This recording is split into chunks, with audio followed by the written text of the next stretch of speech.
I'd like to welcome Mr. Brendan Brazier to the stage. My contribution to this tour is basically talking about food and its relationship to the environment. And I think that's something that's really important, and I think people are beginning to realize that, and my presentation is partly about how I realize that and how I think we can help other people realize it. For me, it started off when I was around 15 years old. I was in high school and I started running track. I really enjoyed it, and I actually got injured pretty soon after, unfortunately, so I started riding a bike just to stay fit and let my running injury heal. And I realized I really like cycling. So then I had those two sports that I did anytime I could fit in. Right after high school, I started swimming. And my goal was to do this full time. I enjoyed it so much that I wanted to make a career out of being a triathlete, swimming, biking, and running. And I settled on Ironman triathlon. Some of you may know we've got Ironman Canada in Penticton. It consists of a 3.8 kilometer swim, 180 kilometer bike ride, and then a marathon, so 42.2 kilometers. Obviously a really long event that if you want to do full time, you want to do professionally, you've got to train a lot.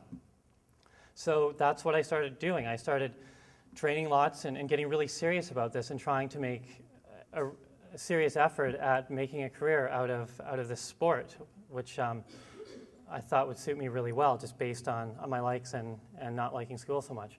So I got a hold of some of the top athletes training programs and looked at what they did, basically wanting to mimic their program, because I thought, well, if I do what they do, I'm going to be able to perform like they do. And then I compared them to the average athletes training programs to see what separated the top from the average. And what really surprised me was there was hardly any difference. The top guys in the world basically train the same as the average.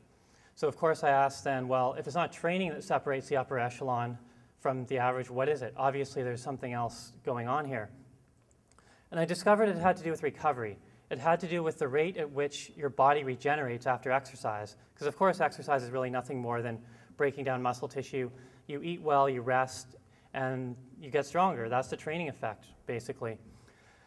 So after realizing it was more to do with recovery than the actual training itself, I thought, well, then what helps speed recovery?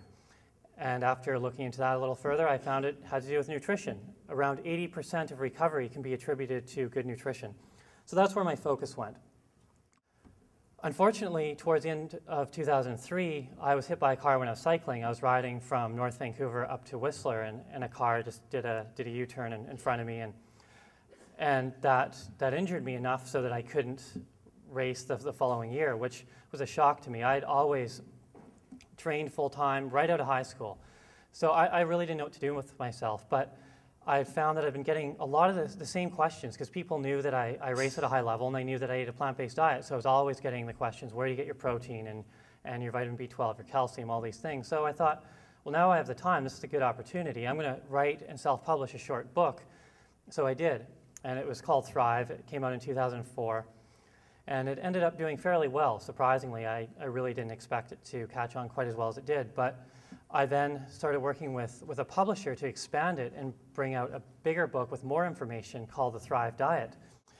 And this was a point where I started working with an editor, a content editor, and I'd never worked with an editor before because I'd only done self-published. And that was interesting, because I wrote the book and I expanded on all the components I intended to. And as I was doing that, as I was researching it, I found that the environment is so closely tied to the food we eat and vice versa. So as a result, I got interested in that, and I wrote a chapter about the environment and how it pertains to food. So my editor thought, well, that's strange. Why is there a chapter in this diet book about the environment? This is a book, she said to me, about personal health. What does that have to do with environmental health? People are not buying this book to learn about environmental sustainability. They're buying it to learn how to get healthier, eat better. And I said, well, I really think that it does belong. I think that this is important, and they're interconnected. And she said, okay, well, if you can make the case to me that the chapter should remain in the book, we'll leave it. So I said, okay. So what I'm going to tell you today is basically what I told her. From that point, I started looking at what I could do just by changing what I ate. I mean, it's great, obviously, to get involved politically, vote for the right people who have our interests, which hopefully is all people's interests, the environment, at the top of their list. But even though this information that I was finding was a little bit discouraging, I was encouraged in the fact that it was something I could do personally. Obviously, we all control what we put in our mouth. We all control what we consume on a regular basis. So I started to look at just one meal a day. What if I changed my breakfast just for one meal, or just for 1 year, just had a really healthy, plant-based, nutrient-dense breakfast? So I started changing my blender drink a bit and added hemp protein and flax and all these good locally grown Canadian sources of nutrients. Then we hired a company called Conscious Brands to work out how much energy was used to produce each ingredient.